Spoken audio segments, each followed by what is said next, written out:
Hello there again, boys and girls, friends and neighbors. Yours truly, Big Jon Chauser here with you. Once again, traveling down the Lost Highway. And well, today's category will be our movie review section, which I call Alone in the Dark. And this is where I review movies. Now, a lot of you may not know, seeing how this is the first couple of editions of The Lost Highway, is I was a professional radio disc jockey for about 5 years, worked all around the country, and then since 2009 I have been a filmmaker, writer, director, and producer. And so I very much like to opine about the films that I've gone to see, especially ones that I think are worth talking about. So I do have this in print on my other blog, which is twistedfictionpictures.wordpress.com, if you want to go check that out. But today I am going to verbalize it for you. So again, this is called Alone in the Dark. It is The Circle, starring Tom Hanks and Emma Watson. And the tagline is, "Why is our world so starved for a connection?" Now, I have been contemplating watching The Circle for some time now. The Circle is the new so-called sci-fi thriller starring Tom Hanks and Emma Watson. Emma is of the Harry Potter series. Now, I'm a big fan of Hanks, so my hesitance to watch the film was odd to me. Now, probably because the buzz around The Circle was that it wasn't really any good.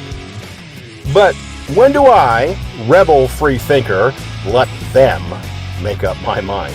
So I busted through the growing groupthink movement that is surreptitiously wrapping its tentacles around our beloved society and went to my local movie house, paid for a ticket to my sanctuary, a room in the dark, and readied myself for the forthcoming cinematic experience. The lights dimmed and the first reel started to roll. The first images showed Emma Watson as May Holland out on the San Francisco Bay, alone on a kayak enjoying her place of solace. Now this, folks, is a very important scene to remember.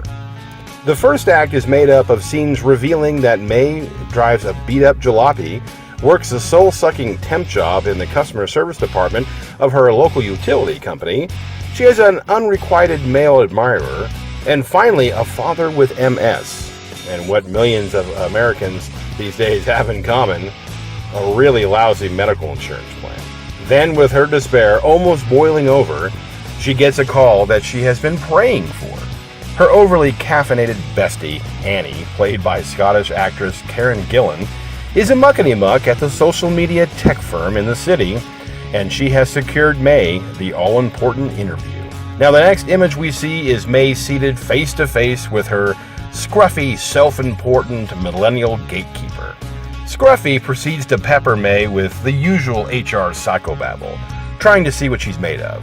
He seems to have her on the ropes when his final question is, "What are you most afraid of?"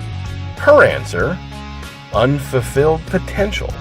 His eyes grow large, head goes back slightly, and the next thing we know, Annie is being whisked around the Google-esque tech campus, lush and manicured grounds, volleyball courts, dorms, and bike-riding techies abound.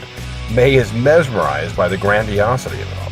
Instantly, May is transported from her lower blue-collar surroundings, her feelings of crushing helplessness about her father's illness, and the dreariness of her young life, to a high-paying job at a seemingly inclusive, hip, and transparent company on the cusp of changing the world. Now, the similarities of The Circle to Facebook are inescapable, and depending on your age and disposition, that will color your feelings towards this film. Now, I, as a filmmaker and a screenwriter, having produced several films, have found myself yearning as of late for exposure and major social media presence. This will showcase my creative output, I think. The reason for bearing my soul is that I am enamored of the social media technology of our current time and believed that I craved the limelight that social media seems to cast on the everyday instant celebrity. My thoughts were, how helpful would it have been, or will it be, to my pursuits if everyone was aware of my talent? I mean, what would that do for my dreams and desires? Well, this film did what I believe good cinema should do. It invoked my curiosity, made me think, and roused positive and negative emotions. Now, as a film, there were some undiscovered plot lines and room to grow the suspense, but as the subject matter was big enough and extremely timely that it kept the film afloat and I engaged. Tom Hanks ambles into the story as the luminary to all these brilliant and impressionable young minds. His name is Eamon Bailey. One of my main reasons for wanting to see the film is to see Hanks play against type and show his skills off as the villain. Now, in this sense, I was pretty disappointed with The Circle.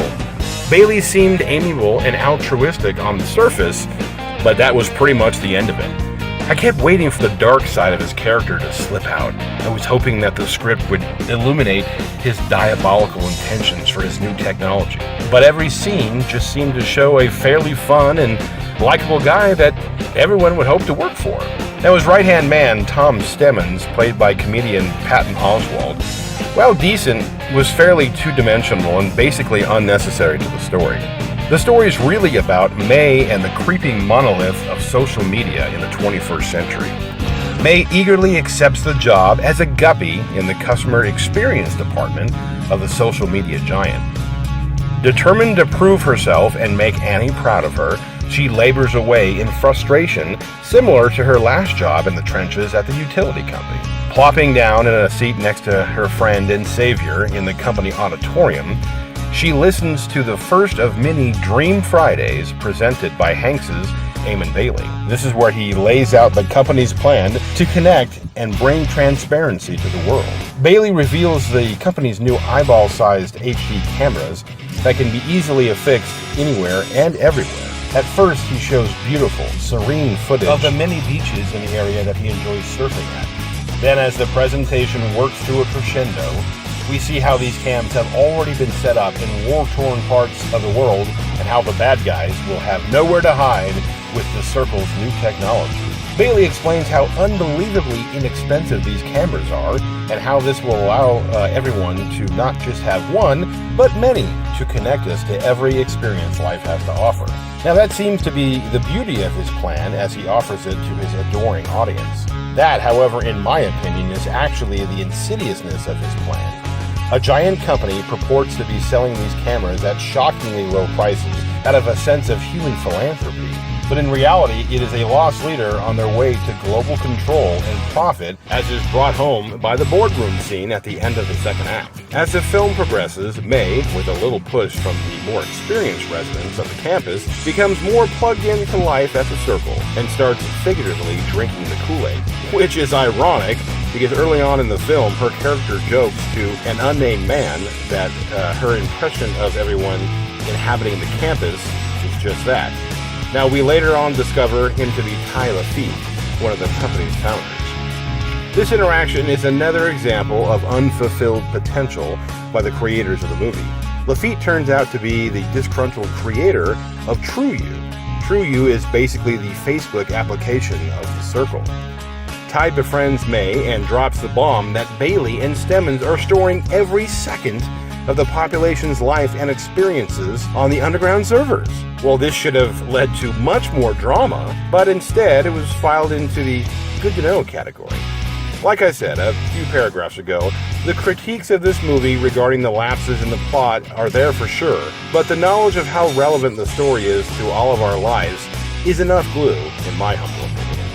The scenes at the Circle campus when a friend of May's, his name is Mercer, played by Eller Coltrane from Boyhood, who is not at all lured in by the pizzazz of today's invasive social media glitz and its pervasive lack of privacy, is hammered home when he implores her to come away with him and experience the real world the way they used to. During her hesitance to his plea, it gives the almost Stepford Wives-like drones watching and recording every moment of their private conversation on their phones and tablets time to hurl insults and epithets at him regarding the subject of his visit. That subject? The fact that not everyone wants every bit of their lives on display for the masses. His woodworking hobby of fashioning wood into deer antlers was completely blown out of proportion by one of her single postings of a picture of his and his work on her website. Social justice warriors called him a deer killer and sent death threats via email. Now, with all of this, May is still not jolted off course. Later on, in a harrowing scene in the third act, Mercer is accidentally run off the road and killed by overzealous followers of the social media platform. They were whipped into a frenzy by a location program developed by May's team while she presented the new technology on stage in front of the entire company. Now, the import that this should have had on her character was poorly shown in yet another bout of unfulfilled potential. Now, all in all, this was a stimulating, eye-opening meditation on the trajectory of our lives at this moment in time. Now, as you read this review, ironically, on social media, or in this case, listen to it, take a few minutes to think about the wonders of technology that our world has brought to us. But also, try and come to the same conclusion that May's parents did. And as the opening sequence of the film suggests, that privacy is not always the dark, evil thing that we are told it is. Alrighty, that's it there, boys and girls, friends and neighbors. That was my review of The Circle with Tom Hanks and Emma Watson. And as always, you are more than welcome to post your thoughts right here on the blog. Let me know what you thought of it. Yeah, let me know if you would like me to review other films. I'm always taking suggestions. So, well, as always, keep traveling down that lost highway and make sure you look in your rearview mirror for me, because I will always be there. Big Jon Chaucer saying, until next time.